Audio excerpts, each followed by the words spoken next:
Since 2003, this is the Sports Source, East Tennessee's #1 sports talk show. Presented by Junk Be Gone, Phoenix Conversions. With your host, John Pennington. The Sports Source starts now. Good Sunday morning. Welcome into the Sports Source. We're happy to have you with us today. It's a pretty day outside. Thanks for sitting inside and letting us talk sports with you for the next 90 minutes. We do have a packed show. Let's go ahead and tell you what's coming up on this program. First of all, VFL Kara Lawson, member of the Board of Trustees, spoke out on Friday. We'll discuss what she had to say about diversity in the University of Tennessee Athletic Department. College football attendance, the latest on that. Philip Fulmer makes a request to volunteer fans. We'll talk about that. What are his expectations for Jeremy Pruitt? The impact of lost revenues on Tennessee, on conferences, on the playoffs. What good things could come from this? What bad things could come from this? How much is Tennessee expecting to lose?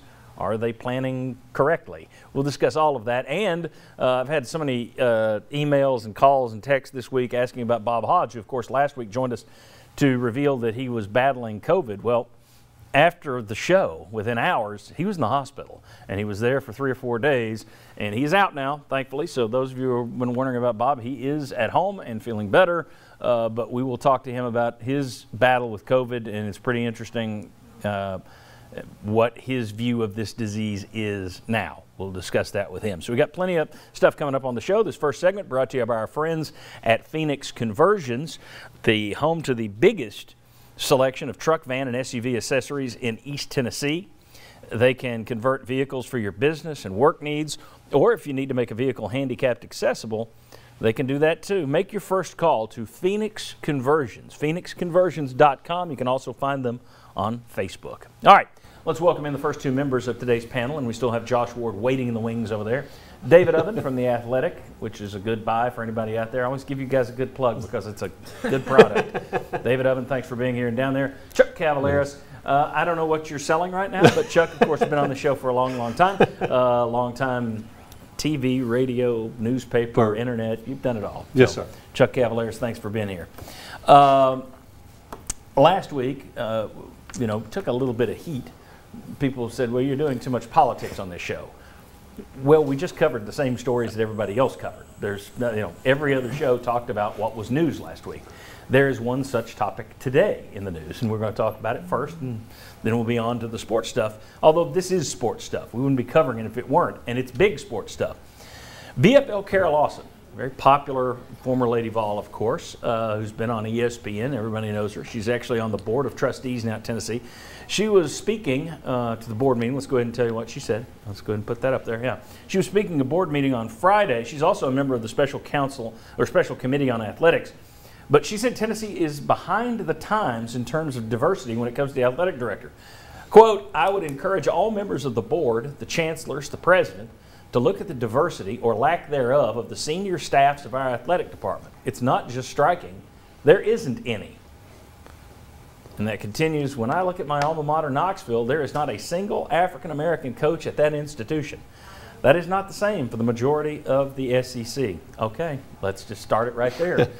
Tennessee in the past, they hired the first black basketball coach in the SEC in Wade Houston. But when you think about it, in all time, they've only had 2 other African-American coaches at UT. Conzo Martin and a women's track coach. That's it. 3 in history. None right now. And the issue, of course, David, most of the athletes, or at least 50% of the athletes, are African-American. So when you don't have any African-American head coaches, I don't think that UT is sitting there saying, don't hire any blacks. But there is an issue there in terms of not having any at the current time. Yeah, I mean, that's the thing. When people hear these things, the people that are against it, you have one sect of the society who is just reflexively, oh, so everyone's racist now? It's like, no, that's not what we're talking about. The point is that college athletics, like a lot of businesses, works on relationships. It's a good old boy network, and you are comfortable with, and you know, and you reach out to people that you've known, that you've had a long-standing relationship with, and that is how a lot of jobs in a lot of fields, especially college athletics, are filled. And I think it's on the people in power to say we're missing out on different perspectives, different opportunities, different abilities, and different all kinds of things that can really help and make any organization better. And when you don't have those opportunities, there are issues. And I think that comes down to relationships. Again, I don't think Philip Fulmer or anyone in the athletic department is saying, well, we got to keep the black people out. That's not what's happening. It's just the way that naturally hires are made. It's a flawed process that, again, limits opportunities and makes a worse athletic department when you have fewer diverse voices. I think you nailed it. You look at the NFL where very few African-American coaches. I don't think that's because there's some word going around, don't hire black coaches. I think it's more likely it's just I can relate better with my own people. I think if you had black owners in that league, you'd probably have a lot more black coaches. Absolutely. And maybe fewer white coaches. I think you hire the people who are around you. I once worked at a television station in Columbus, Ohio, and there were 4 of us there who'd worked in Knoxville. Why? Because we all knew each other, and one would hire another, and one would hire because we all had similar backgrounds. We saw things the same way. That communication level, there was an ease there because we all knew each other. I think that is a big part of it. The fact that you have to really break through that wall, first of all, to bring someone in. And then I think it grows from there. Chuck, your thoughts on this issue? Well, I mean, I think you really have to kind of break it down and look who's there. I mean, obviously, we missed Condredge Holloway. I mean, he was there for a long time. But, John, I noticed this like 3 months ago where they showed like a Zoom meeting of Coach Fulmer having like, the department heads, the coaches, and in all of the boxes it was white people. And I'm thinking, I didn't really know that before. So I think it's like a whole new era of awareness. And I also would make the point that on the coaching side, you've made some pretty good hires recently.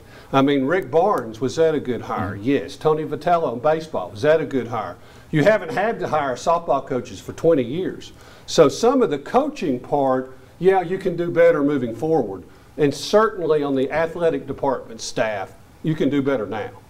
See, this is where it becomes difficult. Okay, this is where you lose people and where we talking quotas? Are we saying that Rick Barnes shouldn't have been hired? Instead, they should have hired a black person simply because he was a black person, an African American. Yeah, I think that's what you run. How do you fix this in a smooth, elegant way that is natural? Yeah, I mean, nobody really wants quotas necessarily. I think the biggest thing is break the cycle, and when you have openings, find ways to open that up to a more diverse candidate or a diverse field of candidates, get in the same room with people. I think, one of the things you hear when these topics come up is just hire the best person. Okay, well, the implicit thing there is that, well, the best people, then if you're saying you should just hire all the best people, then the implicit thing there is that, well, then the black people are not the best people. And a lot of that is because there hasn't been a lot of investment in that, and there hasn't been a lot of opportunity. So it's a complicated conversation, but I think ultimately, the goal is expand the pool of candidates, and there's a bajillion different ways to do it. Most of them are imperfect, but the current system is not working. Yeah. Philip Fulmer did talk to Mel Tucker, of course, when he was talking to Jeremy Pruitt as well. He was one of the finalists, like Kevin Steele as well. But that's where the rubber meets the road, is where this gets really, I think most people would look at it, maybe not, but I think, well, not all, but most people would look at it and say, wow, you've got an entire athletic department. Most of the athletes are African American. You don't have a single African American coach. Something's off there. It's which white coach do you fire simply because they're white? That's the way it's going to be taken. And I'm not going to say Kara Lawson is part of the problem, but in a way she is, because she's done so well. I mean, at everything she has done, and now she's an assistant coach for the Boston Celtics, right? She didn't come back to the University of Tennessee, even though they would have loved for her to come back and be a part of the athletic. But I'm just saying, there's other people. She has done so. She wanted to be in the NBA. Charles Davis could have come back and been at the University of Tennessee. He's done so well. There's also a list of people that have done so well that they are not just, they're like world-class candidates wherever they want to go. Well, yeah, I see what you're saying, that some of the, Lawson could have been the women's basketball coach, but I don't know that she got the offer over Kelly Barber. Right. Charles Davis, I don't think he was interested in coming back. He'd take a huge pay cut to go away from the NFL exactly. stuff. But I mean, so there are people that would have been tremendous to be here. Yeah. But they've done so well, there are other places. To me, that's what I also look at that. You can improve the support staff right away. I mean, to me, that's the first place. The coaches, one of the things I learned from you is you just number a resume. It doesn't even have a name on it or white or black. The blind it's number resume is 1, 2, 3, big 4, thing. 5, 6. Who looks best? And if all are, you've got several that are kind of equal, and you want to improve racial diversity, why not hire that person? I still think that the biggest issue is, I think you're right, it's people tend to hire people like themselves. You're just more comfortable. And I wonder, does what's going on right now make an athletic director, no, I mean, that's just an athletic director X, not Philip Fulmer. Let's just go broad, somewhere in the nation. Athletic director, does it make him more likely to hire an African American, or does is the conversation so red hot right now and so political that he's worried to go in that direction at this point? Meaning, if I interview someone and don't hire them, is there going to be blowback that I didn't hire them? I mean, it's a tough conversation. I think ultimately, these sorts of conversations, you can't fix this in 5 years. This is like a 20-year conversation. I think it starts with how coaches hire their own staffs. I think Jeremy Pruitt's done a good job on that. He has a lot of black assistants. How the coaches hire their own staff and offer opportunities, and how those assistants are viewed. I talked to Frank Wilson a while ago. He was a longtime assistant at LSU. He'd gotten a job at UTSA, and he was talking about how when he's a black coach, he gets this rep of, well, he's a recruiter. He knows how to relate to the players. He's like, nobody ever talks about my X's and O's knowledge or my ability to run a program. It's all, oh, he's a good recruiter because he can relate to the players. Well, that's racially coded language. Yeah, that's what that is. And I think when you see people that way, then you hire him, and it doesn't really excite people. And not Frank Wilson specifically, but that term comes up with a lot of coaches. Jeremy Pruitt is a great recruiter. You hear that some, but you hear a lot about, oh, he's a defensive mastermind also. These things are not always T. equal. Martin? Yes. You hear more about T. Martin, Yes. the recruiter, than you have T. Martin, the offensive groundbreaker. You do, and that's interesting, because I was going to say, before you said that, we mentioned it last week, Mike Strange said everything has some tie back to recruiting. And there is an element, however, that you would think if most athletes out there are African American at this point, having an entire roster of all white coaches might not be in tune. Not because, well, blacks will get blacks and they're better recruiters, so just hire them because they're better recruiters. But I just wonder, at some point, does that work against you? That, as well, if we're talking about people, if we're talking about hires being made, athletic director hires coaches because they feel comfortable with them. They can relate to them. Same would go for a coach recruiting a player, I would think. Doesn't mean white guys can't recruit blacks and blacks can't recruit whites, but when you have an entire roster of all white coaches, I wonder what message that sends. Whereas Jeremy Pruitt's tearing it up right now, and he does have a diverse staff.